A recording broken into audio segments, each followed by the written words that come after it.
Frozen.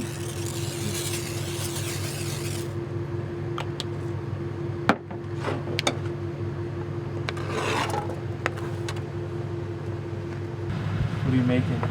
Cooking up some breakfast burritos with some peppers, pepper jack cheese, some tomato basil wraps. Hopefully they're good because it's cold out. Eggs and sausage? Yeah, eggs, sausage, peppers, cheese.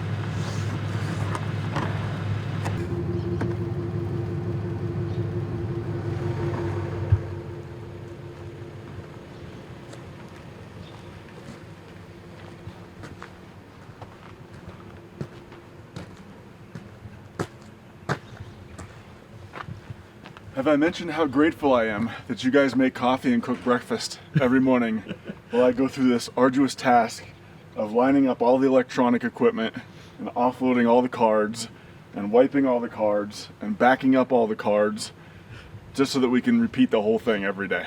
Even the cards with errors? Even the cards with errors, that every time we want to film something, the stupid GoPro is about to get tossed into the woods because it has an SD card error. Well, that's the least we can do.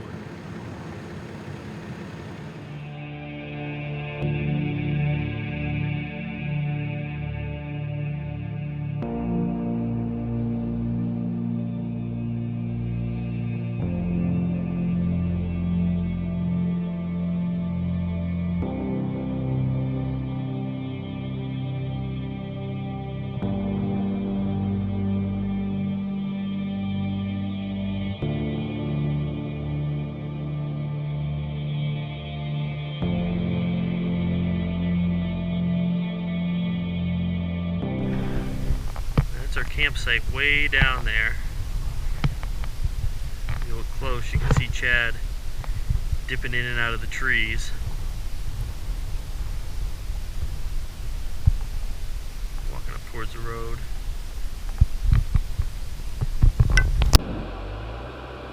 After a relaxed start, we were ready to hit the road again.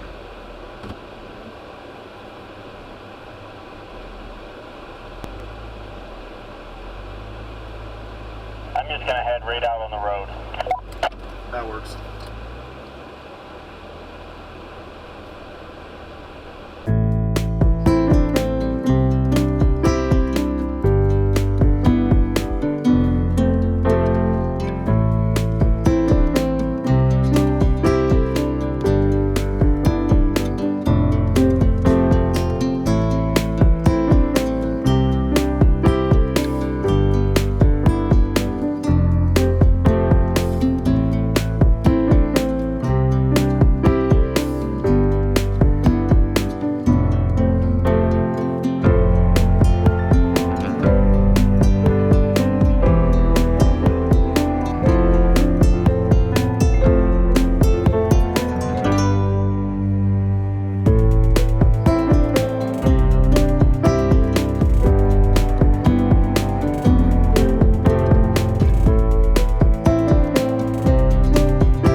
almost had dinner right there.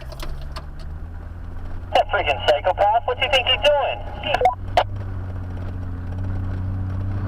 We are going to be entering the southern side of Crazy Woman Canyon, correct? I honestly am not sure. I think we might be going around the... Oh, you mean like when we get all the way up back to the top? No, when we get into the mountains here. So, if I understand it right, where we were last night, up the top of that road, if you kept going straight past our camp, that opens up into the north side of Crazy Woman Canyon. I think, but Crazy Woman Canyon sits inside of, I believe it's Bighorn National Forest. I think we are entering the southern side of Bighorn National Forest. Copy. On the plus side, I think we've just entered open range, so we might see some bigger animals out here.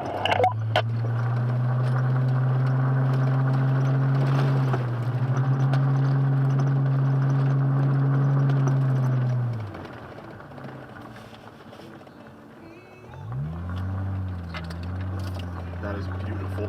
We had a lot of miles between here and Kerwin, so it was time to put the pedal down.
One of the things we really wanted to see were some bighorn sheep, but unfortunately we had to settle for their little brothers, at least for now.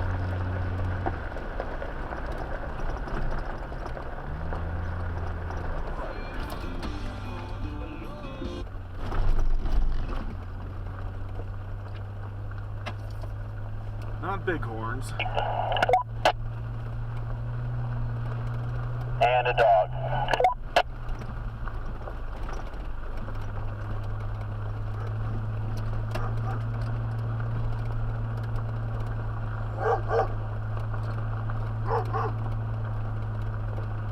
Apparently you were a threat.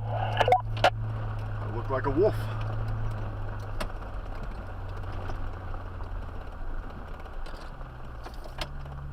The sheep is staring me down.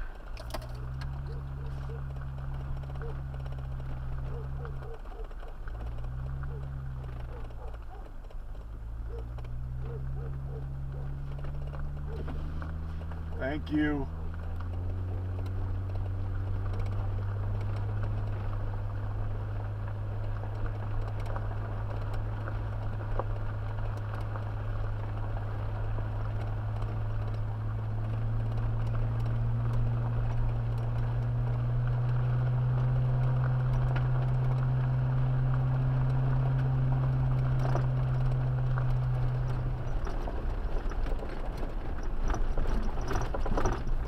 And more sheep. If there's one thing I've learned passing through herds of sheep, is that the herd mentality is strong. And even though they seem to be stopped and will let you pass, always be careful, because the sheep will follow each other from one side of the road to the other.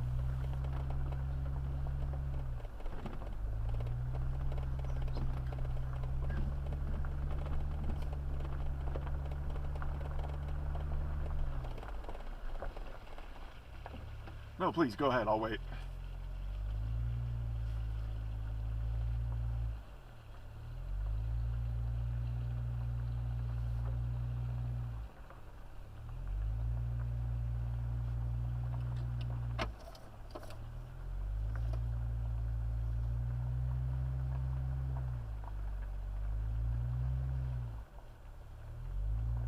Come on. I know they're going, I'm just waiting for them.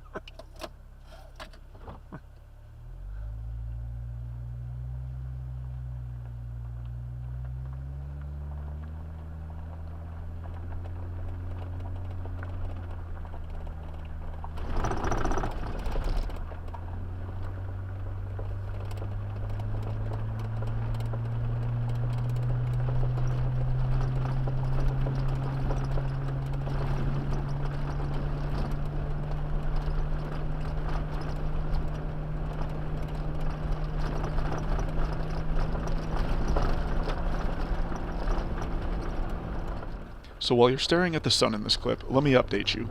David and Mia pulled off from the convoy for food a while back in the nearest town. We agreed that I'd keep going and they'd catch up. With a quick stop for gas, and I knew I had at least a 20-mile head start on them, I thought that I'd easily beat them to our campsite. Turns out I was wrong. Frontier to first aid, do you copy? Good copy. What's your 20? I am on the road. I am about half a mile from turning into the destination camp. Copy that. We are on site. You're ahead of me? Apparently.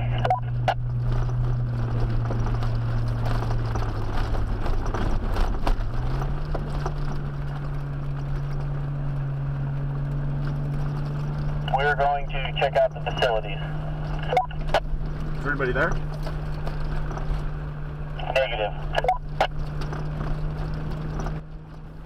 It's always nice when you can get a whole campground to yourself. Along this road there were several other campsites, and believe it or not, there were several campers down on each one of the sites, so I wasn't sure what to expect when I drove down here. What you don't see in the video is that we had a short chat with a rancher who had stopped by to check out our vehicles and talk to us about the area. Then we moved in and decided to set up for the night. The sun was already setting, and at this point we'd been in the vehicles all day, so the plan was to have an early night, get set up, wake up in the morning, and travel towards Kerwin. In planning this trip, my research for Kerwin indicated that there were several decent water crossings. This was something I was really looking forward to. They're fun to drive through, if driven through safely, and they're fun to film. But this being the dry time of the year, I wasn't quite sure what to expect. Turns out we'd have to wait till tomorrow to find out.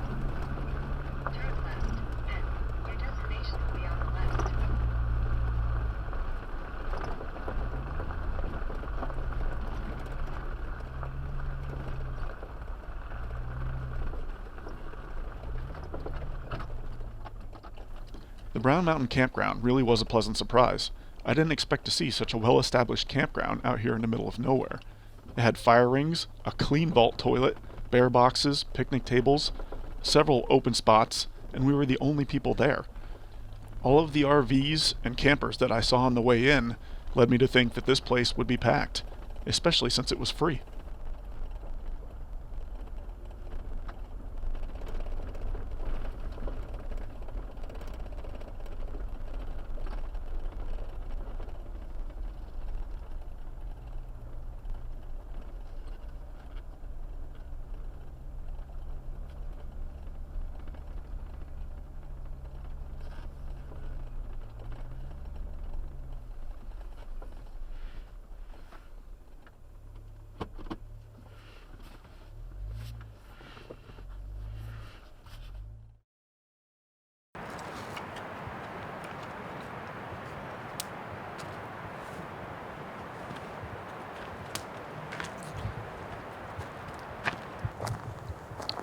was a little surprised that we didn't see any wildlife at our campsite last night, being that it was tucked down into the canyon. However, we had a couple of visitors at this campsite, even before we went to sleep.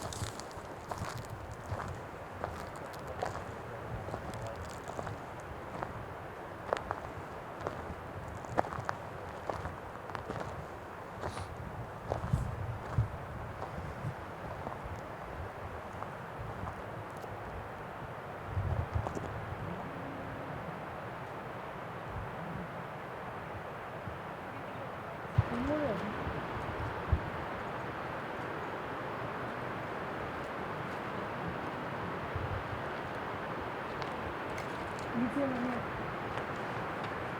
See her right here, I guess. Clearly again. You can feel it right over there too. Right there.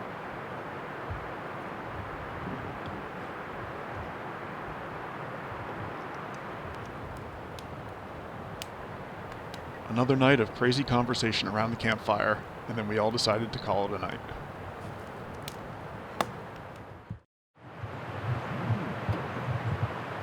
Is your buddy having issues?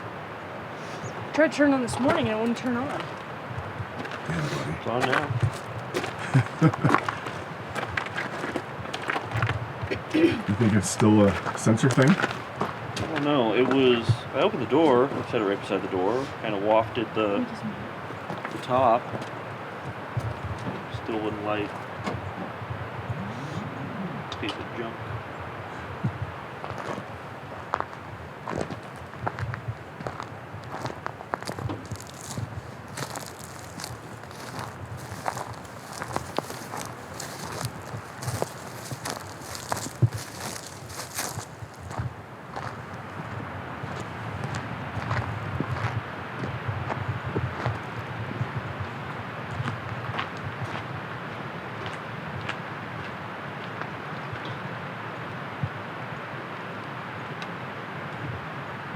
Your water on? Oh, I may have turned it off last night. Hold on. Just in case like a bear came around wanting water. Didn't want to go to the stream. Yeah. Plus, this freezes before anything else. So. Yeah. I thought maybe since you had it out, you... Okay. Yeah, grab me your coffee. Coffee cup is in the...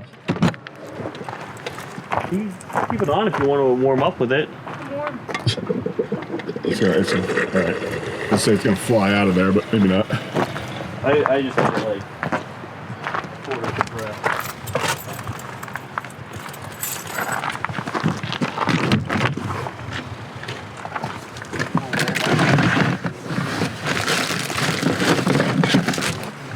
There's my cup.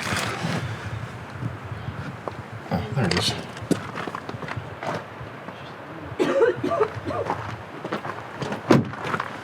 Thank you, sir. Yep.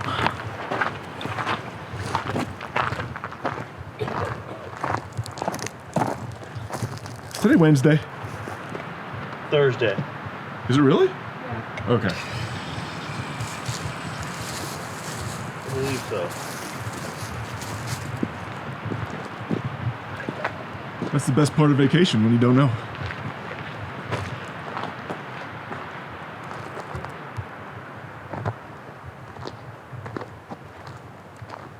So apparently today is Thursday.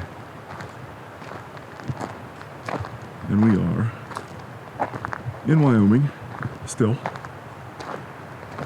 On our way to Kerwin, which is a bit of a ghost town. But we stopped at this nice national forest campsite. We're the only ones here. It's a little chilly this morning. Not as bad as it was yesterday. Yesterday there was a good deal of frost on everything. But it's a pretty decent little site. It's free. They do ask for donations. So whenever we stay here on the way out, we tend to drop something in the little donation bucket. But there is a pretty modern vault toilet there. It's pretty clean. Stocked with toilet paper.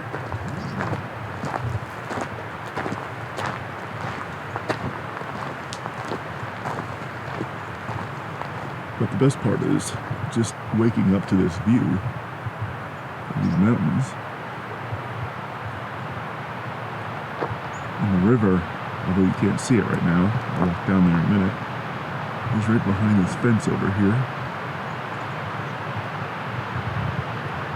There are bear boxes, because this is bear country.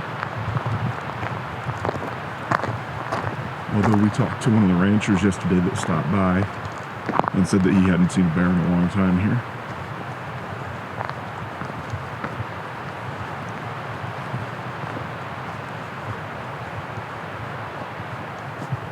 Just an absolutely beautiful road on the way in here.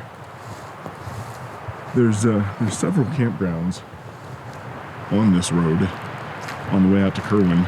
And Kerwin, the route to Kerwin itself has a couple of river crossings. The rancher that we talked to also said that the water wasn't too deep.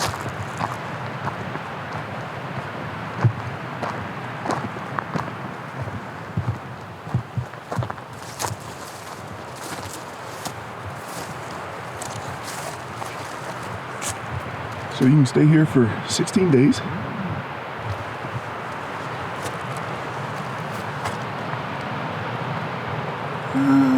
That map's pretty beat up. I'm not even going to attempt to find where we are.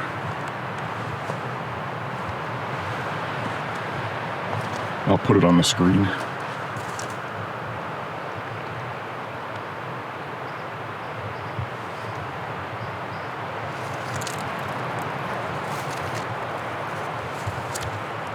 There's the donation pole we talked about earlier.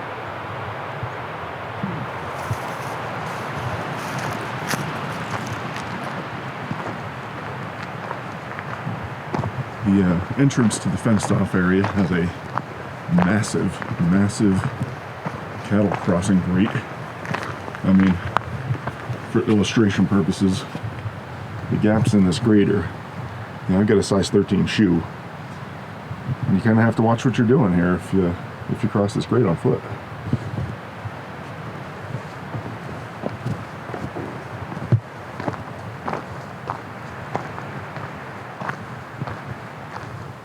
This is a huge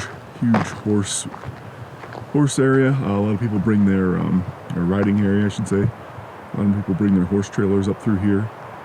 There's probably, I'm gonna guess, we passed 6 or 8 designated campsites on the way in. Not all of them have vault toilets like this one. A lot of them are just pull-offs with fire rings in different areas. Some closer to the water than others.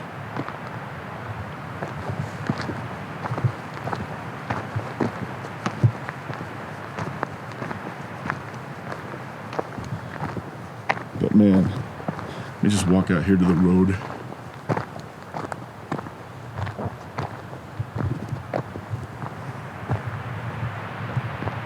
Look at that.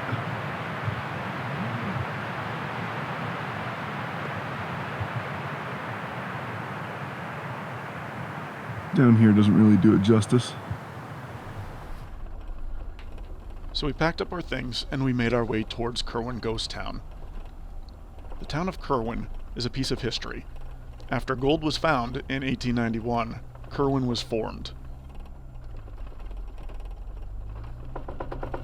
At its peak, nearly 200 miners and their families lived there. As I was planning the trip, I used satellite imagery a lot, and you could see on the images that there were still several structures intact. My only real concern with getting to Kerwin were the water crossings. Looking at the satellite imagery, I could see that there was a riverbed we'd have to cross. During the dry season, this might not be an issue, so it was an unknown at this point. However, during the springtime, as the snow melts, this could be a fairly significant water crossing. We just weren't sure until we could get there and see it.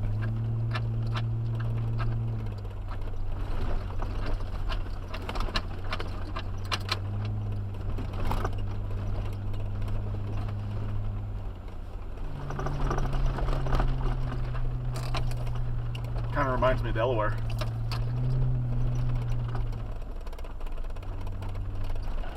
You're joking, right? Of course.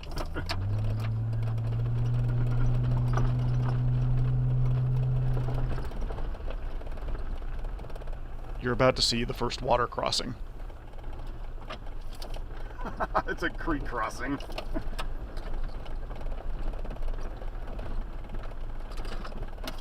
Being that there's people behind us, let's just push through it and we'll set up on the way back. It's harmless here, but can you imagine this once the snow runoff hits and it's several feet higher?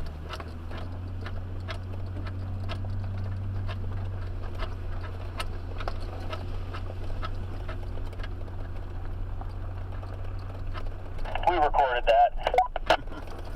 I think there's a much bigger one. I've got what's labeled as a major crossing on down the road here a bit.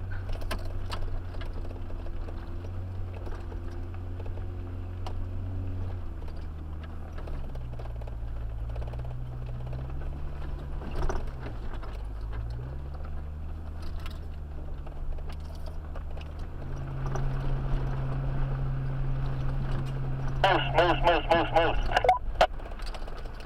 Where? Back here. I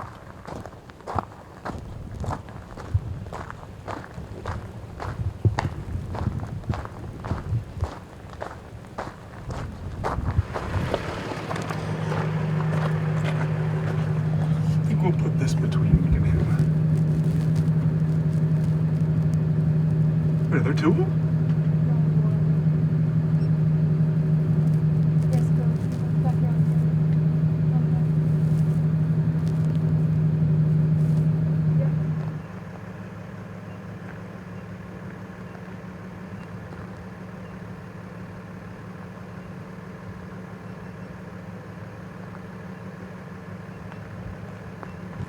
Yeah, copy that. And this is actually the river basin. Oh man, we might have to get out and walk this. Let me get my hip waders on.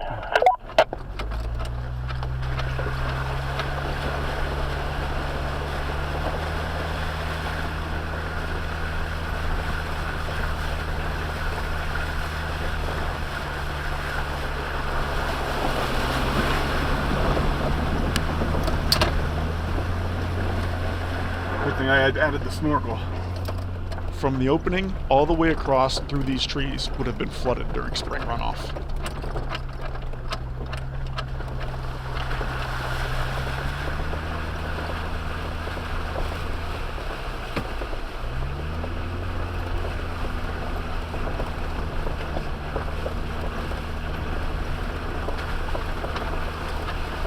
This is kind of cool.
After a few more miles, we finally arrived at Kerwin.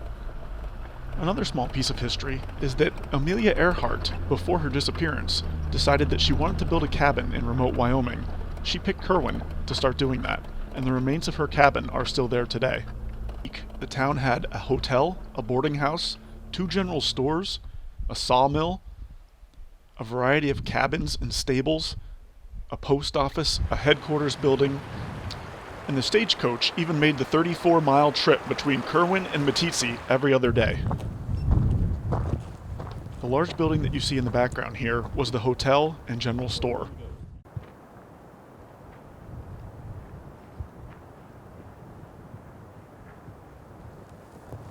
Although some of the area has been restored, many of the original structures remain, and it was great to see how life really worked back then.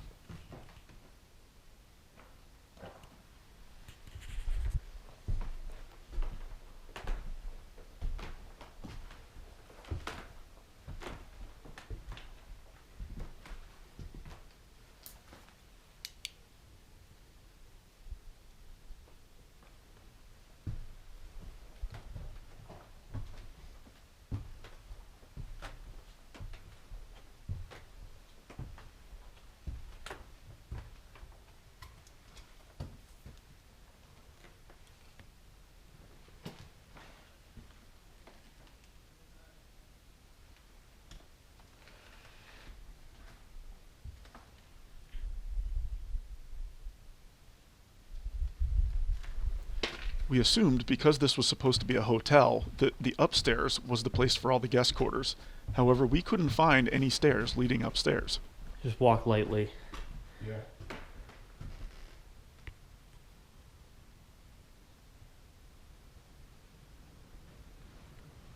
I love the electrical wiring.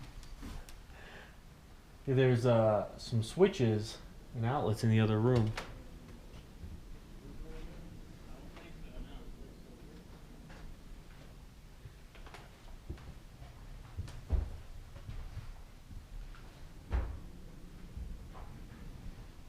Our best guess was that the upstairs portion was missing stairs and that they had been taken off at some time in the past.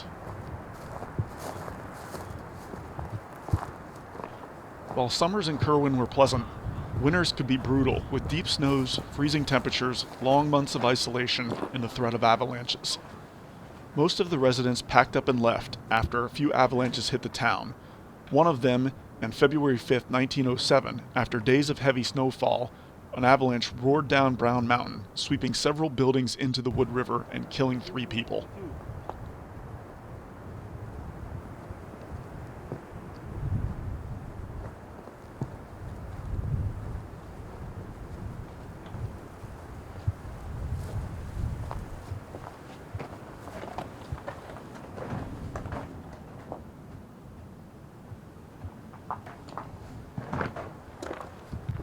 Here you see the remains of some old mining equipment, some old conveyor belts, some old sifters. And this is the actual mine itself. I don't trust it, but I'm still going up there. Oh, shit. A little rickety, but they're solid.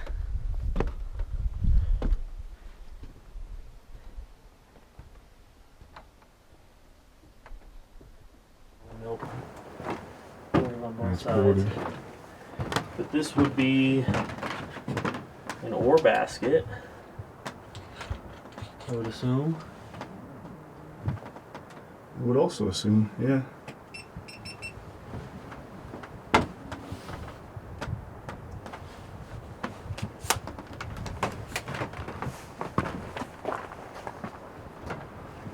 We were trying to find the actual mine shaft, even though it was filled in.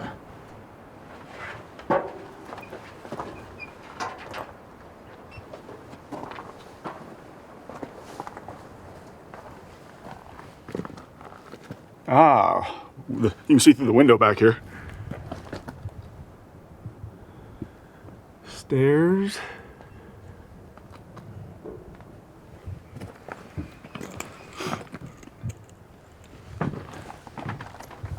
Yeah, so right now. I was up on top of the basket. Did you look in the room? I couldn't get up high enough. I put the... Let's see, look. There's no, I would have expected a hole to be there. Oh.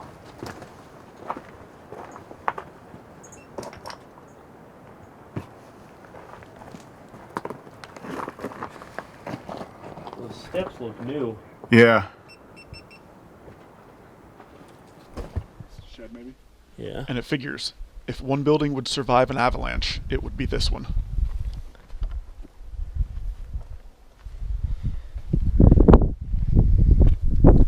Oh, this is.